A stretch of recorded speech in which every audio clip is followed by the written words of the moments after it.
1984లో super star Yuvaratna తొలిసారిగా పోటీ పడ్డారు. కేఎస్ఆర్ దాస్ దర్శకత్వంలో సూపర్ స్టార్ నటించిన 'నాయకులకు సవాల్' జూన్ 6, 1984న విడుదలవ్వగా, తాతినేని ప్రసాద్ దర్శకత్వంలో యువరత్న నటించిన 'డిస్కో కింగ్' జూన్ 7, 1984న విడుదలైంది. సరిగ్గా 'నాయకులకు సవాల్' విడుదలైన మరుసటి రోజు 'డిస్కో కింగ్' విడుదలైంది. బాక్సాఫీస్ వద్ద తొలిసారిగా పోటీ పడ్డ ఈ పోటీలో సూపర్ స్టార్ పైచేయి సాధించారు. యువరత్న నటించిన 'డిస్కో కింగ్' ఫ్లాప్ అవ్వగా, సూపర్ స్టార్ నటించిన 'నాయకులకు సవాల్' హిట్గా నిలిచింది. ఇదే ఏడాది సూపర్ స్టార్ యువరత్న రెండోసారి పోటీ పడ్డారు. పి. సాంబశివరావు దర్శకత్వంలో సూపర్ స్టార్ నటించిన 'ఉద్దండుడు' ఆగస్టు 30, 1984న విడుదలవ్వగా, కోడి రామకృష్ణ దర్శకత్వంలో యువరత్న నటించిన 'మంగమ్మ గారి మనవడు' సెప్టెంబర్ 7, 1984న విడుదలైంది. సరిగ్గా 'ఉద్దండుడు' విడుదలైన 8 రోజులకు 'మంగమ్మ గారి మనవడు' విడుదలైంది.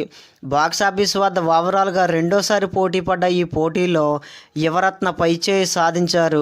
సూపర్ స్టార్ నటించిన 'ఉద్దండుడు' హిట్ అవ్వగా, యువరత్న నటించిన 'మంగమ్మ గారి మనవడు' సెన్సేషనల్ బ్లాక్ బస్టర్గా నిలిచింది.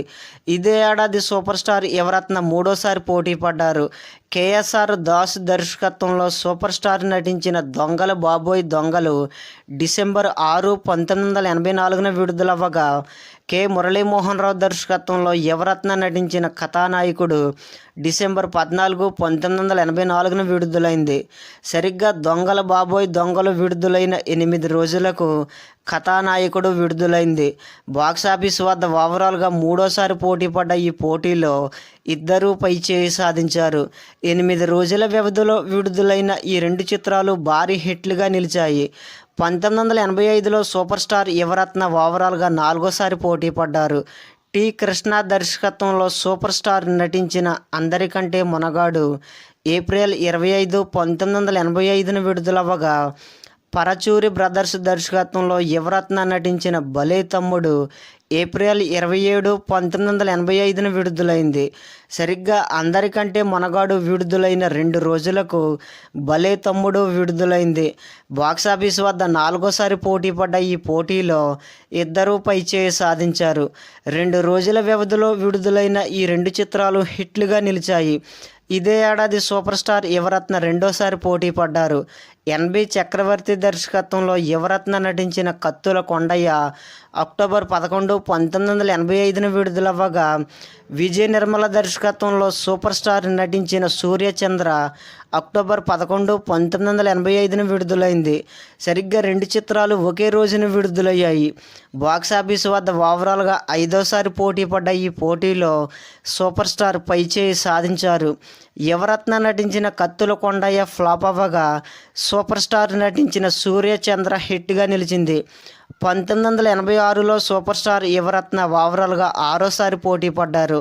ఎస్.బి. చక్రవర్తి దర్శకత్వంలో యువరత్న నటించిన 'నిప్పు లాంటి మనిషి' ఫిబ్రవరి 7, 1986న విడుదలవ్వగా, జి. రామ్మోహన్ రావు దర్శకత్వంలో సూపర్ స్టార్ నటించిన 'బ్రహ్మాస్త్రం' ఫిబ్రవరి 14, 1986న విడుదలైంది.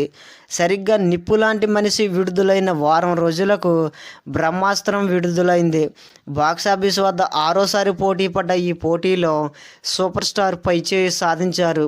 యువరత్న నటించిన 'నిప్పు లాంటి మనిషి' అబోవ్ యావరేజ్ అవ్వగా, సూపర్ స్టార్ నటించిన 'బ్రహ్మాస్త్రం' హిట్గా నిలిచింది. ఇదే ఏడాది సూపర్ స్టార్ యువరత్న రెండోసారి పోటీ పడ్డారు.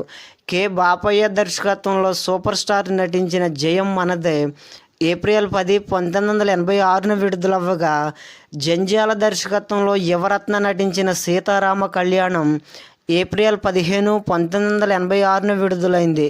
సరిగ్గా 'జయం మనదే' విడుదలైన 5 రోజులకు 'సీతారామ కళ్యాణం' విడుదలైంది. బాక్సాఫీస్ వద్ద ఓవరాల్గా ఏడోసారి పోటీ పడ్డ ఈ పోటీలో యువరత్న పైచేయి సాధించారు. సూపర్ స్టార్ నటించిన 'జయం మనదే' హిట్ అవ్వగా, యువరత్న నటించిన 'సీతారామ కళ్యాణం' సూపర్ హిట్గా నిలిచింది.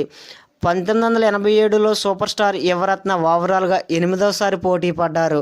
ఏ. కోదండరామిరెడ్డి దర్శకత్వంలో యువరత్న నటించిన 'భార్గవ రాముడు' జనవరి 14, 1987న విడుదలవ్వగా, ఎం. మల్లికార్జునరావు దర్శకత్వంలో సూపర్ స్టార్ నటించిన 'తండ్రి కొడుకుల ఛాలెంజ్' జనవరి 14, 1987న విడుదలైంది. సరిగ్గా 2 చిత్రాలు ఒకే రోజున విడుదలయ్యాయి. బాక్సాఫీస్ వద్ద 8వసారి పోటీ పడ్డ ఈ పోటీలో ఇద్దరూ పైచేయి సాధించారు. ఒకే రోజున విడుదలైన ఈ 2 చిత్రాలు భారీ హిట్లుగా నిలిచాయి. ఇదే ఏడాది సూపర్ స్టార్ యువరత్న రెండోసారి పోటీ పడ్డారు. కోడి రామకృష్ణ దర్శకత్వంలో సూపర్ స్టార్ నటించిన దొంగోడొచ్చాడు ఫిబ్రవరి 19, 1987న విడుదలవ్వగా, నందమూరి రమేష్ దర్శకత్వంలో యువరత్న నటించిన అల్లరి కృష్ణయ్య ఫిబ్రవరి 26, 1987న విడుదలైంది. సరిగ్గా దొంగోడొచ్చాడు విడుదలైన వారం రోజులకు అల్లరి కృష్ణయ్య విడుదలైంది. బాక్సాఫీస్ వద్ద ఓవరాల్గా 9వసారి పోటీ పడ్డ ఈ పోటీలో సూపర్ స్టార్ పైచేయి సాధించారు. యువరత్న నటించిన అల్లరి కృష్ణయ్య ఫ్లాప్ అవ్వగా, సూపర్ స్టార్ నటించిన దొంగోడొచ్చాడు హిట్గా నిలిచింది. ఇదే ఏడాది సూపర్ స్టార్ యువరత్న 3వసారి పోటీ పడ్డారు. కోదండరామిరెడ్డి దర్శకత్వంలో సూపర్ స్టార్ నటించిన సర్దార్ కృష్ణమనాయుడు జూన్ 11, 1987న విడుదలవ్వగా, కోడి రామకృష్ణ దర్శకత్వంలో యువరత్న నటించిన మువ్వ గోపాలుడు జూన్ 19, 1987న విడుదలైంది. సరిగ్గా సర్దార్ కృష్ణమనాయుడు విడుదలైన 8 రోజులకు మువ్వ గోపాలుడు విడుదలైంది. బాక్సాఫీస్ వద్ద ఓవరాల్గా 10వసారి పోటీ పడ్డ ఈ పోటీలో యువరత్న పైచేయి సాధించారు. సూపర్ స్టార్ నటించిన సర్దార్ కృష్ణమనాయుడు భారీ ఫ్లాప్ అవ్వగా, యువరత్న నటించిన మువ్వ గోపాలుడు సూపర్ హిట్గా నిలిచింది. 1988లో సూపర్ స్టార్ యువరత్న ఓవరాల్గా 11వసారి పోటీ పడ్డారు.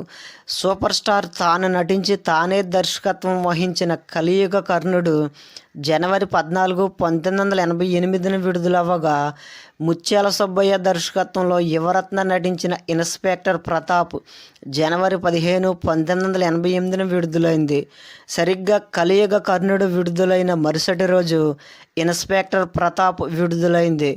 బాక్సాఫీస్ వద్ద 11వసారి పోటీ పడ్డ ఈ పోటీలో ఎవ్వరూ పైచేయి సాధించలేదు. ఒక రోజు వ్యవధిలో విడుదలైన ఈ 2 చిత్రాలు అబోవ్ యావరేజ్లుగా నిలిచాయి. ఇదే ఏడాది సూపర్ స్టార్ యువరత్న రెండోసారి పోటీ పడ్డారు. రాఘవేంద్రరావు దర్శకత్వంలో యువరత్న నటించిన దొంగరాముడు ఫిబ్రవరి 18, 1988న విడుదలవ్వగా, కోడి రామకృష్ణ దర్శకత్వంలో సూపర్ స్టార్ నటించిన చుట్టాలబ్బాయి ఫిబ్రవరి 26, 1988న విడుదలైంది. సరిగ్గా దొంగరాముడు విడుదలైన 8 రోజులకు చుట్టాలబ్బాయి విడుదలైంది. బాక్సాఫీస్ వద్ద ఓవరాల్గా 12వసారి పోటీ పడ్డ ఈ పోటీలో ఎవ్వరూ పైచేయి సాధించలేదు. 8 రోజుల వ్యవధిలో విడుదలైన ఈ 2 చిత్రాలు ఫ్లాపులుగా నిలిచాయి. ఇదే ఏడాది సూపర్ స్టార్ యువరత్న 3వసారి పోటీ పడ్డారు. ఎస్ఎస్ రవిచంద్ర దర్శకత్వంలో సూపర్ స్టార్ నటించిన రౌడీ నెంబర్ 1 జూన్ 16, 1988న విడుదలవ్వగా, కోడి రామకృష్ణ దర్శకత్వంలో యువరత్న నటించిన భారతంలో బాలచంద్రుడు జూన్ 24, 1988న విడుదలైంది. సరిగ్గా రౌడీ నెంబర్ 1 విడుదలైన 8 రోజులకు భారతంలో బాలచంద్రుడు విడుదలైంది.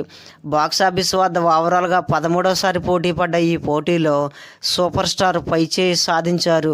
యువరత్న నటించిన భారతంలో బాలచంద్రుడు ఫ్లాప్ అవ్వగా, సూపర్ స్టార్ నటించిన రౌడీ నెంబర్ 1 హిట్గా నిలిచింది. ఇదే ఏడాది సూపర్ స్టార్ యువరత్న 4వసారి పోటీ పడ్డారు. కోదండరామిరెడ్డి దర్శకత్వంలో యువరత్న నటించిన రక్తాభిషేకం డిసెంబర్ 9, 1988న విడుదలవ్వగా, దాసరి నారాయణరావు దర్శకత్వంలో సూపర్ స్టార్ నటించిన ప్రజాప్రతినిధి డిసెంబర్ 9, 1988న విడుదలైంది. సరిగ్గా 2 చిత్రాలు ఒకే రోజున విడుదలయ్యాయి. బాక్సాఫీస్ వద్ద ఓవరాల్గా 14వసారి పోటీ పడ్డ ఈ పోటీలో యువరత్న పైచేయి సాధించారు. సూపర్ స్టార్ నటించిన ప్రజాప్రతినిధి ఫ్లాప్ అవ్వగా, యువరత్న నటించిన రక్తాభిషేకం హిట్గా నిలిచింది. 1989లో సూపర్ స్టార్ యువరత్న ఓవరాల్గా 15వసారి పోటీ పడ్డారు. రామ్మోహన్ రావు దర్శకత్వంలో సూపర్ స్టార్ నటించిన మంచి కుటుంబం ఫిబ్రవరి 9, 1989న విడుదలవ్వగా, కోదండరామిరెడ్డి దర్శకత్వంలో యువరత్న నటించిన భలే దొంగ ఫిబ్రవరి 10, 1989న విడుదలైంది. సరిగ్గా మంచి కుటుంబం విడుదలైన మరుసటి రోజు భలే దొంగ విడుదలైంది. బాక్సాఫీస్ వద్ద 15వసారి పోటీ పడ్డ ఈ పోటీలో యువరత్న పైచేయి సాధించారు. ఒక రోజు వ్యవధిలో విడుదలైన ఈ 2 చిత్రాలు హిట్లుగా నిలిచినప్పటికీ కలెక్షన్ పరంగా యువరత్న బలే దొంగ పైచేయి సాధించింది. ఇదే ఏడాది సూపర్ స్టార్ యువరత్న రెండోసారి పోటీ పడ్డారు. కేఎస్ఆర్ దాసు దర్శకత్వంలో సూపర్ స్టార్ నటించిన పార్థుడు ఏప్రిల్ 1, 1989 విడుదలవ్వగా, కోడి రామకృష్ణ దర్శకత్వంలో యువరత్న నటించిన ముద్దుల మావయ్య ఏప్రిల్ 7, 1989 విడుదలైంది. సరిగ్గా పార్థుడు విడుదలైన 6 రోజులకు ముద్దుల మావయ్య విడుదలైంది. బాక్సాఫీస్ వద్ద ఓవరాల్గా 16సారి పోటీ పడ్డ ఈ పోటీలో యువరత్న పైచేయి సాధించారు. సూపర్ స్టార్ నటించిన పార్థుడు ఫ్లాప్ అవ్వగా, యువరత్న నటించిన ముద్దుల మావయ్య ఇండస్ట్రీ హిట్గా నిలిచింది. 1990లో సూపర్ స్టార్ యువరత్న ఓవరాల్గా 17సారి పోటీ పడ్డారు. తాతినేని రామారావు దర్శకత్వంలో యువరత్న నటించిన ప్రాణానికి ప్రాణం జనవరి 12, 1990 విడుదలవ్వగా, కేఎస్ఆర్ దాసు దర్శకత్వంలో సూపర్ స్టార్ నటించిన ఇన్స్పెక్టర్ రుద్ర జనవరి 12, 1990 విడుదలైంది. సరిగ్గా 2 చిత్రాలు ఒకే రోజున విడుదలయ్యాయి. బాక్సాఫీస్ వద్ద 17సారి పోటీ పడ్డ ఈ పోటీలో ఎవ్వరూ పైచేయి సాధించలేదు. ఒకే రోజున విడుదలైన ఈ 2 చిత్రాలు ఫ్లాపులుగా నిలిచాయి. 1994లో సూపర్ స్టార్ యువరత్న ఓవరాల్గా 18సారి పోటీ పడ్డారు.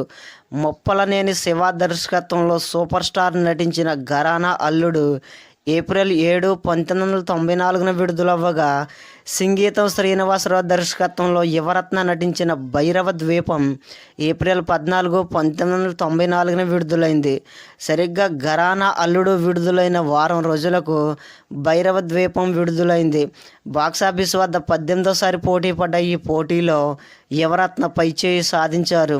సూపర్ స్టార్ నటించిన ఘరానా అల్లుడు హిట్ అవ్వగా, యువరత్న నటించిన భైరవ ద్వీపం సెన్సేషనల్ బ్లాక్ బస్టర్గా నిలిచింది. 1995లో సూపర్ స్టార్ యువరత్న ఓవరాల్గా 19సారి పోటీ పడ్డారు. ఎం రాధాకృష్ణన్ దర్శకత్వంలో సూపర్ స్టార్ నటించిన రియల్ హీరో జూలై 21, 1995 విడుదలవ్వగా, ఏ కోదండరామిరెడ్డి దర్శకత్వంలో యువరత్న నటించిన మాతో పెట్టుకోకు జూలై 28, 1995 విడుదలైంది. సరిగ్గా రియల్ హీరో విడుదలైన వారం రోజులకు మాతో పెట్టుకోకు విడుదలైంది. బాక్సాఫీస్ వద్ద 19సారి పోటీ పడ్డ ఈ పోటీలో ఎవ్వరూ పైచేయి సాధించలేదు. వారం రోజుల వ్యవధిలో విడుదలైన ఈ 2 చిత్రాలు ఫ్లాపులుగా నిలిచాయి.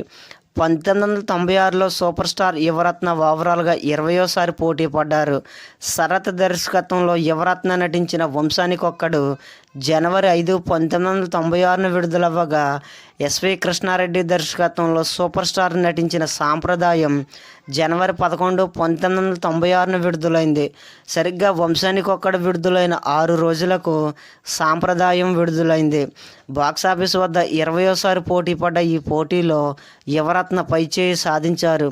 సూపర్ స్టార్ నటించిన సాంప్రదాయం ఫ్లాప్ అవ్వగా, యువరత్న నటించిన వంశానికొక్కడు హిట్గా నిలిచింది. 1999లో సూపర్ స్టార్ యువరత్న ఓవరాల్గా 21సారి పోటీ పడ్డారు.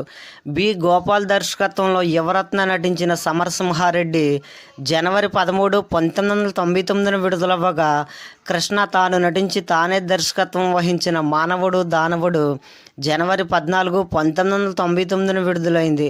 సరిగ్గా సమరసింహారెడ్డి విడుదలైన మరుసటి రోజు మానవుడు దానవుడు విడుదలైంది. బాక్సాఫీస్ వద్ద 21సారి పోటీ పడ్డ ఈ పోటీలో యువరత్న పైచేయి సాధించారు. సూపర్ స్టార్ నటించిన మానవుడు దానవుడు ఫ్లాప్ అవ్వగా, యువరత్న నటించిన సమరసింహారెడ్డి ఇండస్ట్రీ హిట్గా నిలిచింది.